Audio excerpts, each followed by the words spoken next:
It's normal, but sometimes when the drop is sharp, then you know that something is driving it. If you look at the numbers from John Mahama, dropped by 6%. And that's quite huge in polling numbers when it comes to polling. Normally, polls don't drop that kind of massively. And also, if you look at the direction of the country, about 5% down from the highest of, I think, 71 or so, is quite down. And that's also sharp. And if you look at those who say that the government is doing well in fighting corruption, that is down as well. So these are a bit of indication that tells you that, look, people are getting a bit agitated and probably concerned about certain things that are happening between the July and now. So once you say if the drop is sharp, then something is causing it. Yes. Did this poll also reveal what exactly is causing that drop, sharp drop? No, we can only infer. We didn't ask specific questions. Okay. If you look at standard of living, it's dropped marginally, about 2% compared to last year. When you compare the like-for-like data for July and now, dropped by 2%. So we don't believe that drop is linked heavily to economy. But if you look at the perception of fighting corruption, that has dropped. Now, usually we test perception about corruption of the government, but we put that on hold until December because it was too frequent for us. But we don't believe there's perception of corruption on the part of the government itself.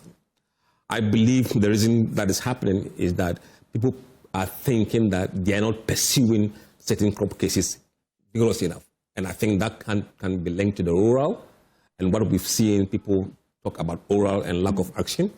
And also the talk recently about the plea bargain people are trying to get behind the scene, which people are really angry about. They don't expect people who steal money to be able to bargain and get go scot-free or get less sentence. And I think that's something they have to fight and try and address that with the public. The public don't have appetite for plea bargain, and the government must be listening and listening very carefully.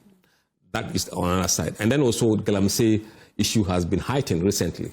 And I believe the heightening of the Galamsey issues has something to do with what people are thinking about where the country is headed. Now, does it foretell how this government, or the approval rating of this government by, say, 2026, for example? Can you, based on the trend over the period, to say that probably in 2026, this is how it will go? No. I mean, when it comes to data, a first drop in a number is not a trend. Okay. A second drop is not a trend. But if you continue for a third time, then you can say this is clearly a trend that is manifesting. So this is just a blip. We want to see whether it's an outlier and whether it will pick up again next time. If it doesn't and it drops again, then it should be a very big concern for them. And then if it drops again, then that means that, look, we are in probably a very muddy waters. Is it the first time it's dropping? Yes, for John Mahama. Okay. Yes.